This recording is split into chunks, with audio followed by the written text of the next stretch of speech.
bonsoir. Merci d'avoir choisi RTI 1 à la une de ce 20h. L'ambassadeur de la Chine en Côte d'Ivoire vient de faire une déclaration. Le pays prend acte des résultats provisoires de la présidentielle ivoirienne remportée par le candidat du RHDP Alassane Ouattara. Résultat proclamé il y a quelques jours par la commission électorale indépendante. La Chine invite les Ivoiriens à consolider la paix.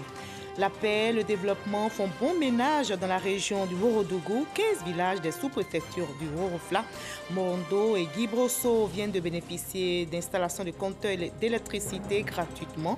Cette opération s'inscrit dans le cadre du programme Électricité pour tous lancé par le gouvernement en 2018.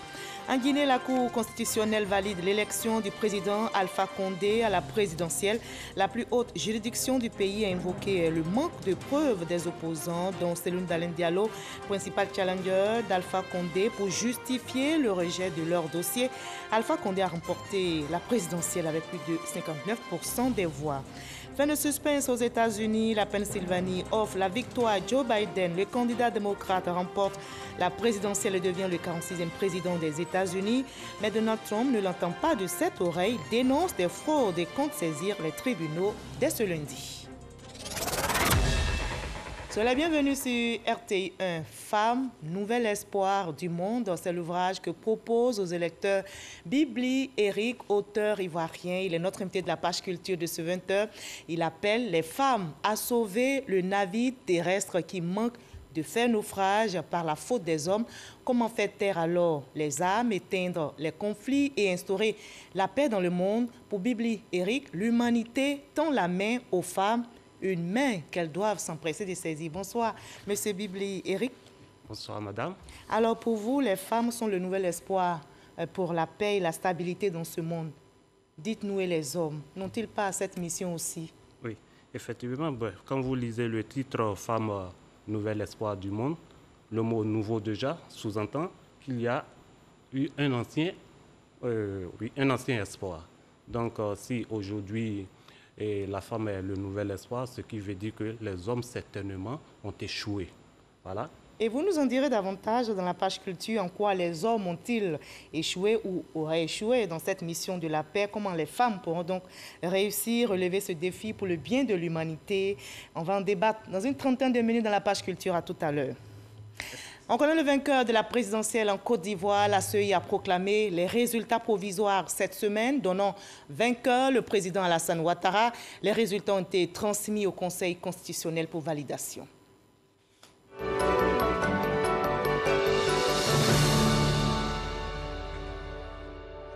De ces résultats définitifs, la Chine, partenaire de la Côte d'Ivoire, réaffirme sa volonté de consolider sa coopération pour le rayonnement de notre pays.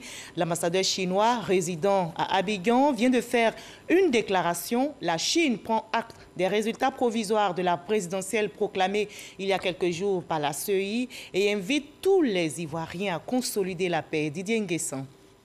La communauté internationale suit de près la situation sociale en Côte d'Ivoire. La République populaire de Chine, par la voix de son ambassadeur en Côte d'Ivoire, rappelle son attachement à la paix, une valeur qu'elle appelle à préserver. La Côte d'Ivoire est un pays important de l'Afrique de l'Ouest. Sa paix et sa stabilité est l'intérêt dans toute la sous-région. La Côte d'Ivoire est un pays ami et un partenaire important de la Chine dans cette sous-région. Donc nous souhaitons que ce beau pays reste en paix et en stabilité.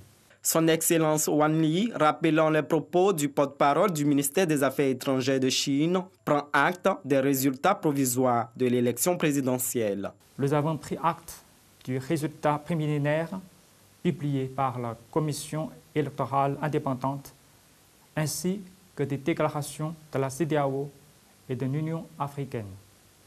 La partie chinoise reste convaincue que le peuple ivoirien a la capacité et la sagesse de défendre la stabilité et le développement du pays.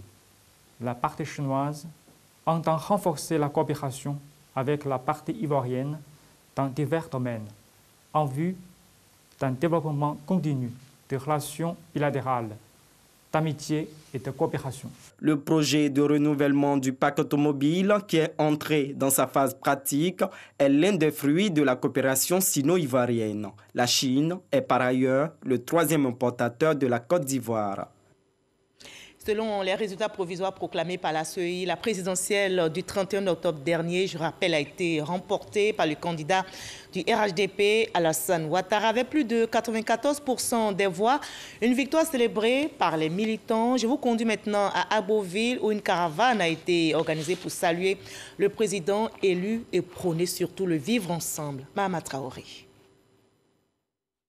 Après avoir accompli la mission de la campagne victorieuse du candidat du RHDP à la présidentielle du 31 octobre dernier, Adama Bictogo retourne à Agboville, sa terre natale. Les militants du RHDP accueillent en héros le directeur exécutif du parti à l'entrée de la ville. Puis l'accueil se transforme en une caravane de célébration de la victoire du RHDP. Agboville, capitale de la région de l'Agnébitiassa, a connu une période électorale sans grande violence, ce que salue le député d'Agboville. Je voudrais donc saluer cet esprit de civisme qui a habité chacun et chacune des populations de l'Agnébie. Profiter donc de ce moment pour aussi exprimer toute ma gratitude à l'évêque qui a su participer, ramener la paix aux côtés donc de l'imam central. On a donc 2 grands religieux dans l'Agnébie qui ont fait comprendre qu'au-delà de nos diversités, nous pouvions vivre ensemble. Outre l'action des religieux, Adama Bictogo s'est aussi engagé à consolider la paix sociale dans l'Agnébitiassa. La Côte d'Ivoire solidaire se décline par l'Agnébie solidaire. Je me suis donc promis, avec le président de région, mon frère Demba, qu'on puisse donc revenir rencontrer tous les jeunes, d'où qu'ils viennent, FPI, PDCI, RHDP. Les femmes, FPI, PDCI, RHDP. Et qu'ensemble, nous puissions mettre en place une plateforme inclusive qui prend en compte toutes les préoccupations de nos parents. Lors de la prière du vendredi, accomplie à la grande mosquée d'Agboville, des prières et des bénédictions ont été formulées pour la paix et la stabilité en Côte d'Ivoire. Répondant à une sollicitation des imams, Adama Bictogo a offert un véhicule corbillard à la communauté musulmane d'Agboville. Séance tenante, il s'est aussi engagé à verser une contribution de 5 millions de francs CFA pour l'acquisition d'un terrain devant servir à construire une école confessionnelle islamique à Agboville. Les militants du Rassemblement des Oufouettistes pour la démocratie et la paix continuent de célébrer la victoire de leur candidat. Le RHDP concorde avec Alcide Guégué, était à la Bibliothèque nationale au Plateau. Une rencontre festive et de sensibilisation à la paix, nous rapporte Ahmed Traoré à Boussanougou. La victoire du président Alassane Ouattara, candidat du Rassemblement des Oufouettistes pour la démocratie et la paix, élu au suffrage direct, célébré à la Bibliothèque nationale au Plateau. Vêtus de t-shirts à l'effigie de leur candidat, ces militants du parti, dans leur grande majorité, ont laissé éclater leur joie.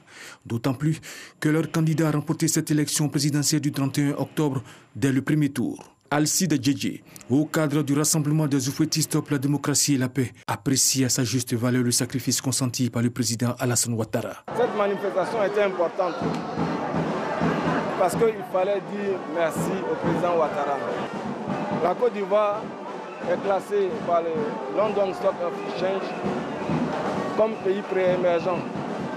Il est bon que le président Ouattara soit là pour continuer à diriger la Côte d'Ivoire pour que nous ayons l'émergence à l'horizon 2025. L'élection présidentielle terminée, les organisateurs de la manifestation souhaitent que la communauté continue de vivre ensemble dans la paix et la cohésion sociale. Et l'appel est entendu dans le Gbeke. Vous allez le voir, le corps préfectoral et les chefs traditionnels conjuguent leurs efforts pour consolider la paix dans la région. Ils sont en campagne sur le terrain pour relayer les messages d'unité et de cohésion auprès des populations. Les appels se multiplient pour tourner le dos à la violence sous toutes ses formes et restaurer la paix pour le rayonnement de la région de Gbeke. Kader Sogodogo. Le corps préfectoral de la région de Gbeke au grand complet, avec à ses côtés les grands commandements des forces de défense et de sécurité. En face, les chefs de canton et de tribus des départements de Sakassou, Béoumi et Botro. Le décor est donc planté pour des échanges francs. Des violences liées à l'élection présidentielle auront fortement entaché la cohésion sociale entre les communautés vivant dans ces 3 départements. Le temps est certainement venu de renouer le dialogue afin d'instaurer un climat apaisé. Je souhaite, ensemble, ici, mes collaborateurs ici présents et moi, face à vous, qu'ensemble, l'effort que vous avez fourni pour permettre que le ciel ne tombe pas sur Bouaké, que vous allez plus davantage pour qu'ensemble, nous puissions vivre mieux. C'est pour ça que nous avions trouvé utile de vous appeler de Sakassou, de Béomi, de Potro, pour que nous puissions trouver une solution à cela. Les garants de la tradition, en phase avec le corps préfectoral. Le Baoulé vous dit Yamo, Yakurao. C'est ça. Il faut qu'on se retrouve dispersés. On ne peut pas s'entendre. Cette réunion est la bienvenue. Nous sommes là pour vraiment, en tant que chef, de parler à nos enfants, de parler à nos populations, pour que nous soyons ensemble, pour le vivre ensemble et continuer dans sa même logique pour le développement de notre pays et surtout de nos régions. Les axes Bouaké-Sakassou, Bouaké-Béomi et Bouaké-Botro, où des barrages avaient été érigés, sont désormais praticables. La route est donc ouverte pour aller se parler. Et le département de San Pedro chante aussi l'hymne de la paix. Le corps préfectoral est en campagne pour la cohésion. Le sous-préfet de Gabiagui met les chefs de village en mission. Les têtes couronnées s'engagent de leur côté à relayer le message du vivre ensemble dans leurs localités respectives. Sam Kona. Dans la sous-préfecture de Gabiagui, précisément dans les villages de Dosakassou et de Gros-Bonoudan, des jeunes ont érigé des barrages le week-end dernier, empêchant l'évacuation des produits agricoles et le déplacement des personnes. Vous partagez une vie depuis des années. Vous devez comprendre que la politique n'est qu'un jeu. Vous allez vous entretuer ici. À la fin, qu'est-ce que vous gagnez? Faites attention. Il faut sensibiliser les jeunes. Qu'ils arrêtent de barrer les routes pour entraver la circulation des biens et des personnes. Après plusieurs médiations, ces barrages ont été levés. Le sous-préfet de Gabiagui, qui entend maintenir ce climat de paix et de cohésion entre les différentes communautés vivant dans la sous-préfecture de Gabiagui, a initié une rencontre avec les chefs de village. Les élections sont terminées. La vie normale va reprendre. Vous devez aller au champ, à l'endroit des jeunes. Je ne veux plus entendre parler de routes barrées. Ils savent pouvoir compter sur vous. Ce qui s'est passé, ce sont des soubresauts. C'est des gens peut-être qui n'ont pas été bien informés et qui se sont comportés comme ça. Sinon, ça se passe très bien. Nous sommes contents même de la réunion de laquelle nous sortons parce que ici, là, rien, personne ne viendra nous donner de l'argent si nous-mêmes on ne vend pas nos cacao, nos cafés, nos affaires que nous faisons. Si tu ne vas pas planter ton manioc, ton enfant ne mangera pas. Donc nous, on veut la paix. Et c'est ce que je demande à toute la population, à tous les chefs, de parler à leur population, de rester dans la paix. À la chefferie traditionnelle de San Pedro, comme on le voit ici, Koué-Nyepa Pascal, chef du canton central, multiplie les rencontres de son côté pour prôner la paix, la tolérance, le pardon et la cohésion dans la région de San Pedro. Les artistes jouent aussi leur partition. L'artiste chanteuse Mawa Traoré, présidente de Agir pour la paix, s'est engagée avec d'autres artistes à prendre une part active à l'édification et de la paix en Côte d'Ivoire. L'engagement a été pris face aux journalistes à la Maison de la Presse au Plateau. Issa Tchonayo. Le cercle des artistes pour la paix et l'émergence, CAP, veut contribuer à la consolidation de la cohésion sociale en Côte d'Ivoire. Avec la structure dénommée Agir pour la paix, créée en son sein, le CAP entend jouer pleinement son rôle. La présidente Mawa Traoré décline ses ambitions pour un dialogue entre les fils et filles du pays. Il faut qu'on se donne la main. Ce que je peux dire à la population, donnez-nous la main pour que la paix règne sur la Côte d'Ivoire. Nous voulons parler de paix. Et quand on parle de paix, il n'est jamais de trop pour parler de paix. pour parler de rassemblement, pour parler d'amour. Les autres membres ne cachent pas leur détermination et leur engagement à œuvrer pour la promotion de la paix. Moi, en tant qu'artiste, vraiment, je suis pour la paix. Parce que où nous sommes là, s'il n'y a pas de paix là, tu vas faire comment? Tu vas manger comment? Tu vas chanter comment? Tu vas faire comédie comment? Donc on a besoin de la paix. Ça, ce n'est pas politique qu'on est venu faire. Pour toucher toutes les sensibilités, la présidente de Agir pour la paix, Mawa Traoré, envisage une tournée nationale dans les jours à venir. Et rien n'est donc plus important que la paix. C'est d'ailleurs le gage de tout développement. La Côte d'Ivoire au travail donc lance le projet de mobilité urbaine d'Abidjan. Le comité de suivi et de pilotage s'est réuni il y a quelques 48 heures pour valider le plan de travail et le budget. Plus de 12 milliards de francs CFA seront investis en 2021.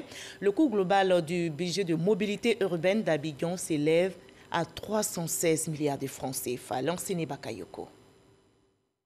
Ce projet de mobilité urbaine d'Abidjan vise précisément à accroître l'efficacité des systèmes de transport public, notamment à partir de la commune de Yopougon, grand bassin de population active, vers Benjerville avec des lignes de rabattement à Atekoubé, Adjamé, Plateau et Cocody. De façon opérationnelle, on va construire la ligne de BRT qui sera exploitée par un privé. Donc on va avoir un PPP. C'est le PPP où il y a un privé qui viendra avec le matériel roulant. Donc ça sera des bus électriques, n'est-ce pas, pour tenir compte de l'environnement. Pour 2021, le budget est fixé à 12,8 milliards de francs CFA.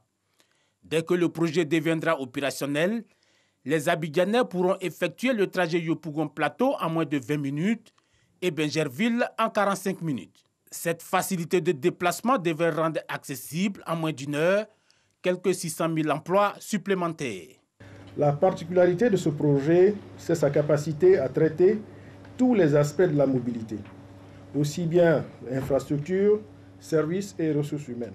À côté de la composante principale qui est la construction de la ligne de bus rapide, donc le BRT, entre Yopougon et Benjerville, le PMUA, il s'agit donc du projet de mobilité urbaine d'Abidjan, prévoit une mise à niveau des infrastructures de la SOTRA et un renforcement de sa flotte.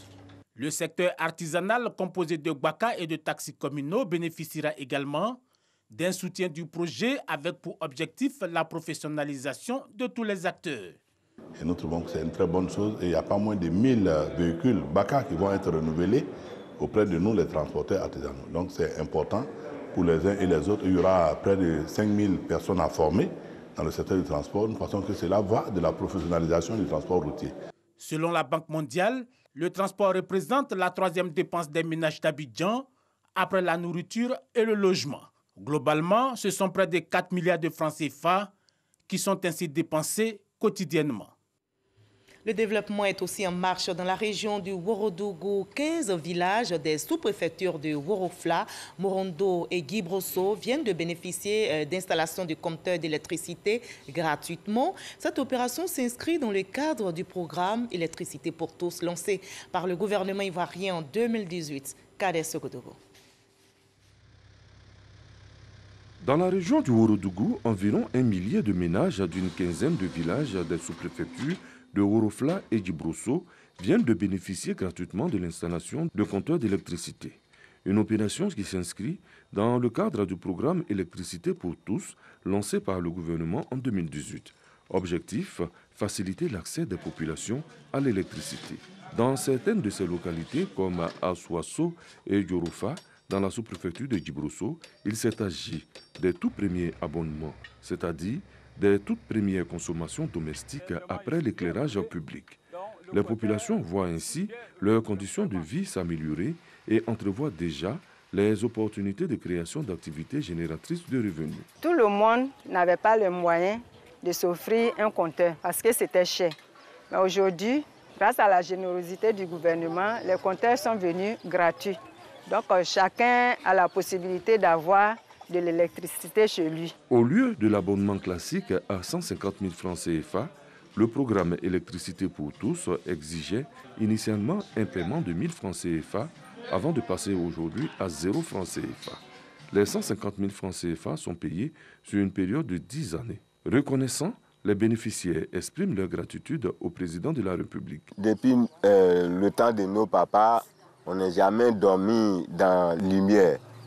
Grâce au gouvernement, vraiment, on nous a donné courant gratuit, compteur aussi gratuit. Vraiment, nous sommes très très contents. Quand mes enfants quittent à l'école, vraiment, la nuit, ils peuvent prendre leurs cahiers, livres pour venir liser dans la maison. Heureux de la réalisation de cette opération, Bakary Sanogo, conseiller spécial du Premier ministre et cadre de la région, a expliqué l'impact de ce projet d'électrification sur le quotidien des populations rurales. Cette opération vise à apporter l'électricité à la maison. Vous comprenez donc que cela contribue considérablement à changer la vie des populations, de nos parents qui sont ici à Choasso et dans d'autres localités comme Gbemanzo, Katok, Betogo. Il s'agissait de renforcer l'existant. Et on peut donc dire que le programme Électricité pour tous est une réalité ici dans le Ourodougou. Nous exprimons toute notre reconnaissance au président de la République d'avoir de l'électricité dans nos maisons. Dans certaines localités qui connaissent un développement plus important comme Agbemazo, Kato ou Betogo, dans la sous-préfecture de Worofla, il s'est agi du renforcement de l'existant pour satisfaire une demande de plus en plus croissante. L'opération a permis à environ 15 000 personnes de profiter des avantages liés à la disponibilité de l'électricité à domicile. À travers le pays, grâce au programme Électricité pour tous, ce sont plus de 237 563 ménages qui ont eu accès à l'électricité à la maison de 2019 à mai 2020. Et depuis sa mise en place en 2018, plus de 5 millions d'habitants en ont bénéficié. Les jeunes sont aussi pris en compte dans ce programme de développement. Le Conseil régional du Sud Comoé, avec l'aide de ses partenaires au développement, met en place un projet d'emploi pour les jeunes. C'est un projet dédié au métier de la pisciculture. Il prendra en compte 1500 jeunes. Avant le terrain, ces jeunes renforcent leur capacité au centre de formation qui sera basé à Ayamé. Mamadou Kossi. La pisciculture, nouvelle trouvaille du Conseil régional du Sud Comoé pour l'emploi des jeunes. 1500 jeunes de cette région bénéficieront dans quelques mois d'un centre de formation au métier de la pisciculture.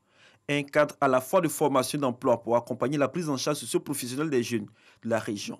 Un projet réalisé par la région du Sud Comoé en partenariat avec des Norvégiens. Cette société compte installer près de 700 cages de l'élevage de tilapia pour produire annuellement 15 000 tonnes de poissons, avec une usine de fabrication d'aliments pour les poissons, un centre de formation pour les aquaculteurs à tous les niveaux, ceci en collaboration avec une université norvégienne.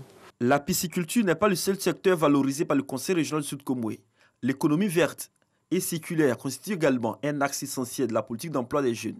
8 motos sont offertes par le Conseil régional afin de permettre aux jeunes des différents départements du Sud Comoé de bénéficier d'encadrement et de financement. Le nouveau préfet de Grand Bassam a invité les jeunes à saisir cette opportunité du Conseil régional du Sud Comoé afin de s'y réaliser. Nous voulons exhorter la jeunesse à être une jeunesse responsable, à être une jeunesse républicaine, à être une jeunesse sérieuse qui n'a d'autre vision que de préparer son avenir, que la jeunesse prenne son destin en main.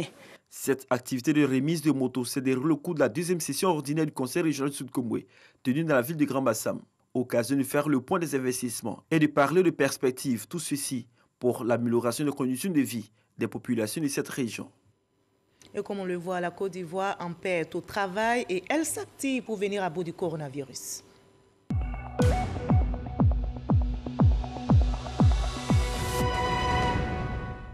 Ce samedi 7 novembre, on dénombre 12 cas confirmés sur 954 échantillons prélevés, 12 nouvelles guérisons, 0 décès. La Côte d'Ivoire compte à ce jour 198 cas actifs. La lutte continue pour vaincre cette maladie mortelle. Préservons notre santé et celle des autres en appliquant scrupuleusement les gestes barrières. À l'étranger en Guinée, la Cour constitutionnelle valide l'élection du président Alpha Condé à la présidentielle, tout en reconnaissant le dysfonctionnement constaté dans la ville de Fria, mais qui ne remet pas en cause les résultats finaux. La plus haute juridiction du pays a invoqué le manque de preuves des opposants, dont Cellou Dalein Diallo, principal challenger d'Alpha Condé, pour justifier le rejet de leur dossier. Alpha Condé, je rappelle, a remporté l'élection présidentielle avec plus de 59% des voix. Et c'est la fin du suspense. Aux États-Unis, la Pennsylvanie offre la victoire à Joe Biden. Le candidat démocrate remporte la présidentielle et devient ainsi le 46e président des États-Unis face à Donald Trump. La Pennsylvanie, qui comptabilise 20 grands électeurs, permet aux démocrates de dépasser la barre des 270 grands élus nécessaires. Donald Trump crie à la fraude et compte saisir la Cour suprême dès ce lundi. Sidonie Davila.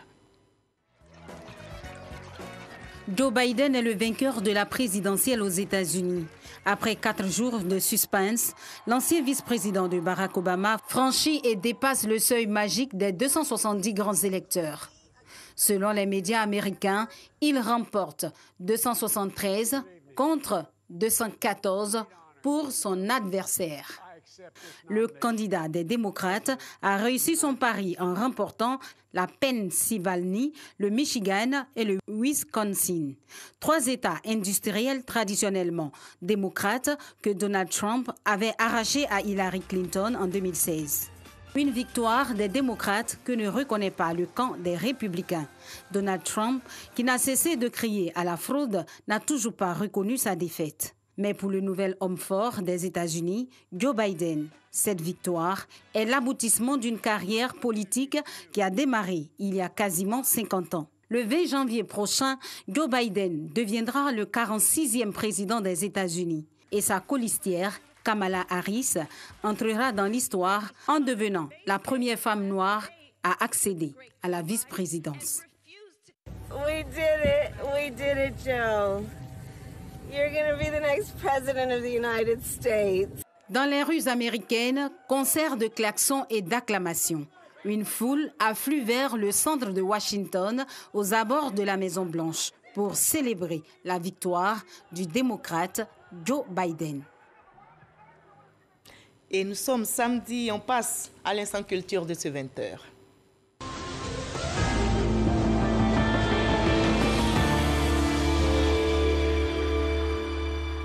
Les journalistes seniors ont décidé d'apporter leur contribution dans la formation et l'encadrement de la nouvelle génération.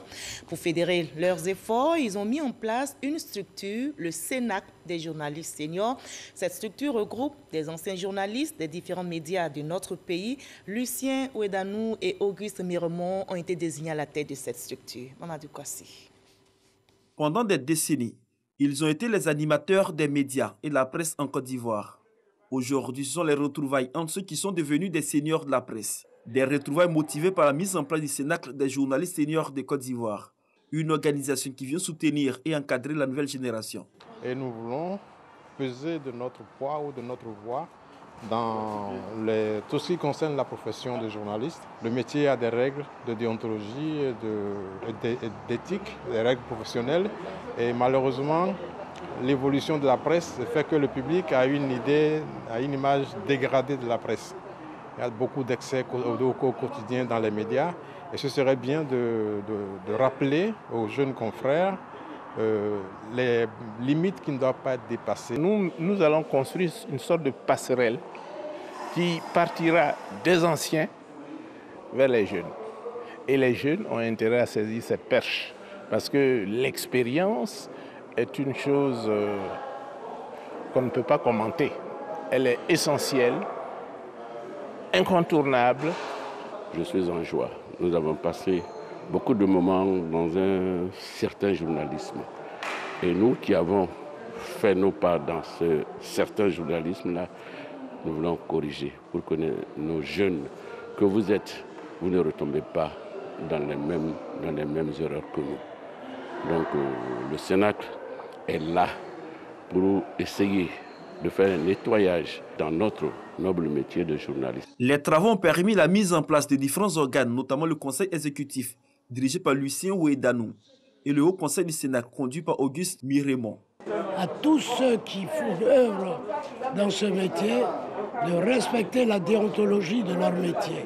D'abord, la justesse des informations qu'ils donnent, de ne pas tomber dans la publicité ou la propagation de la haine et des échos violents, des messages violents, et de militer davantage pour la paix, l'union et la cohésion sociale. Le Cénacle des journalistes seniors de Côte d'Ivoire revendique à sa création une cinquantaine de membres, tous issus de l'espace médiatique ivoirien.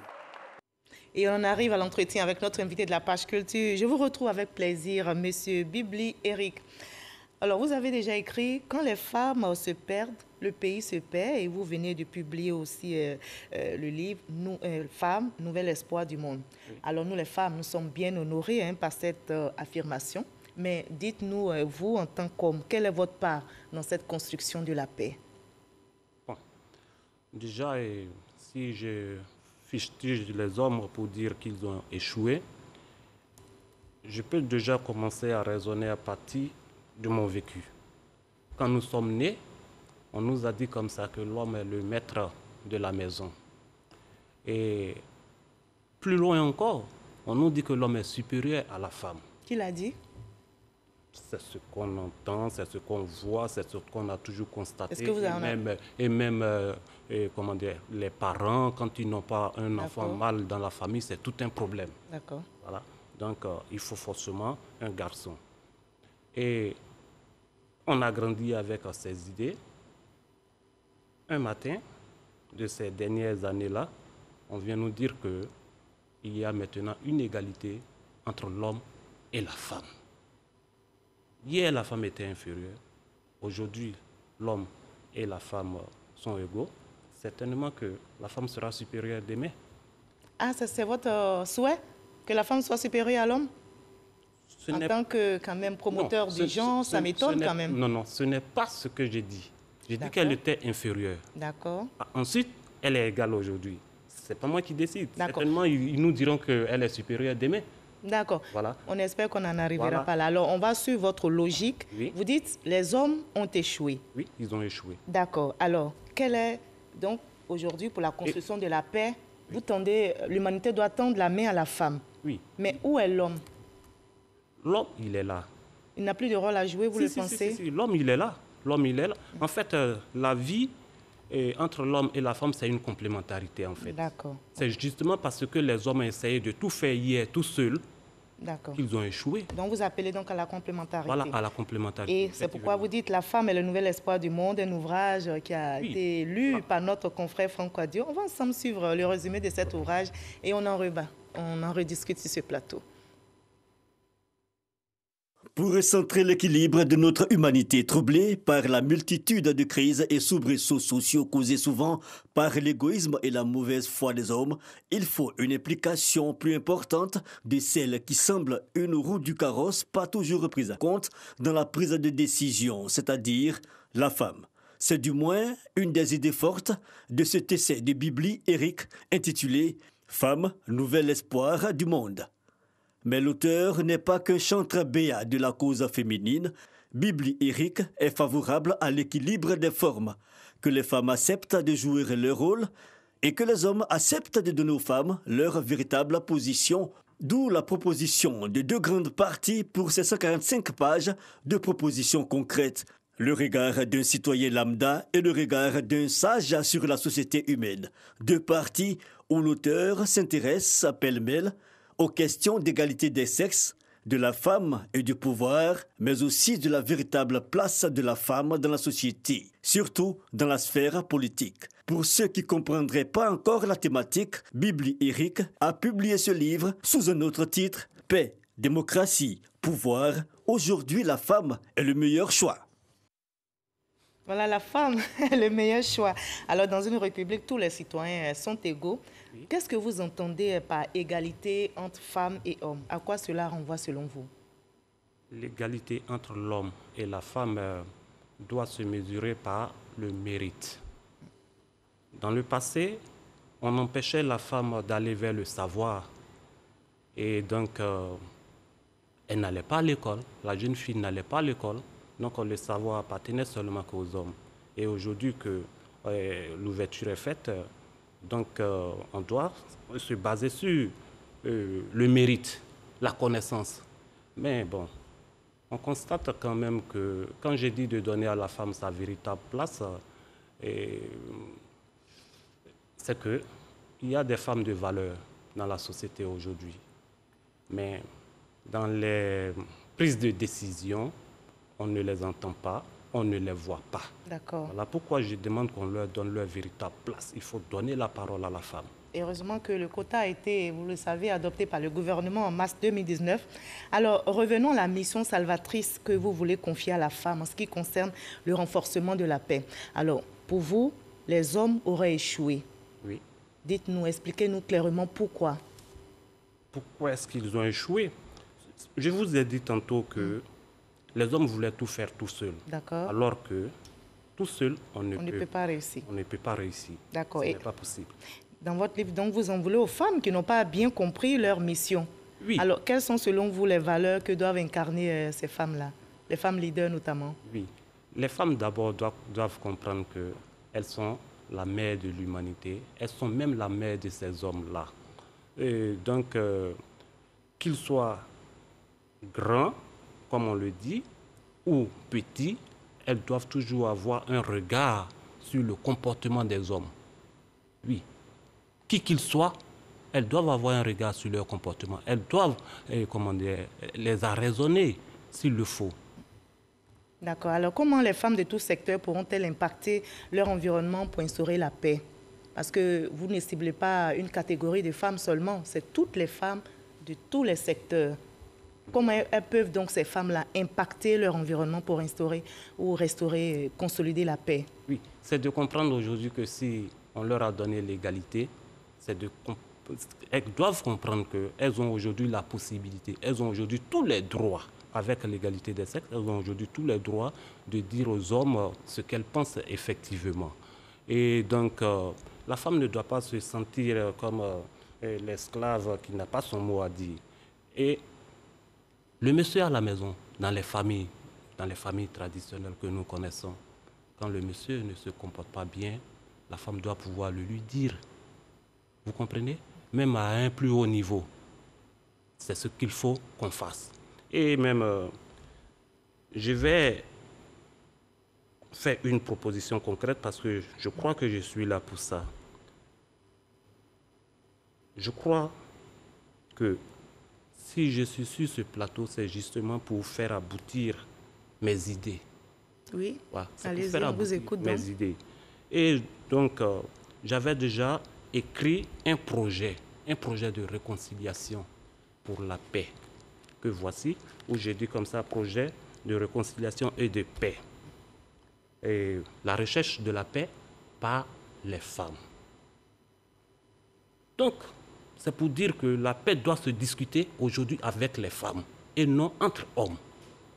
Et dans ce cas-là, il faut déjà donner la possibilité, il faut nous donner la possibilité d'aller vers ces femmes-là, leur montrer ce qu'elles doivent faire pour qu'elles descendent sur le terrain. Parce qu'il ne s'agit plus de venir faire des débats ou alors de venir présenter des théories. Il faut aller, donc, sur le terrain. Et nous sommes, ce que vous ne savez pas, c'est que je suis président d'une ONG, une ONG de femmes, ONG Femmes, Éducation, Bien-être. D'accord.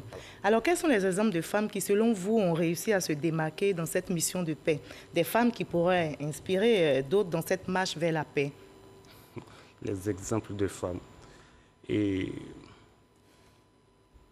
pour dire vrai, c'est que jusqu'à aujourd'hui, je trouve que chaque femme...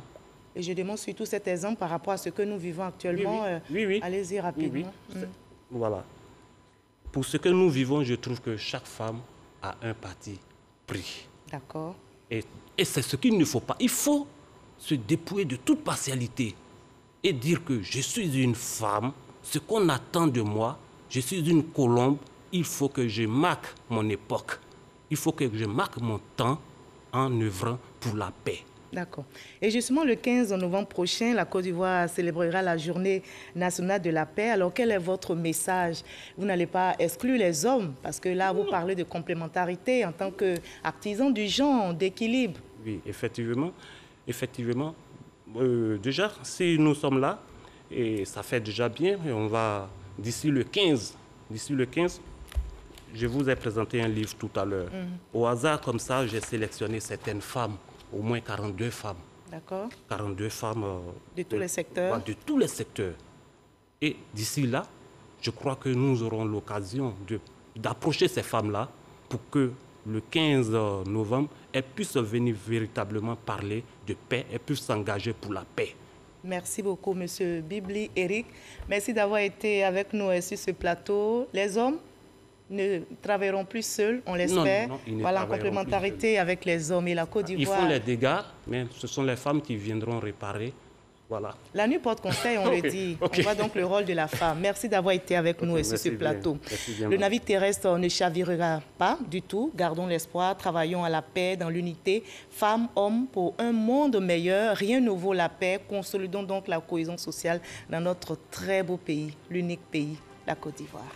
Très belle soirée. À demain 20h.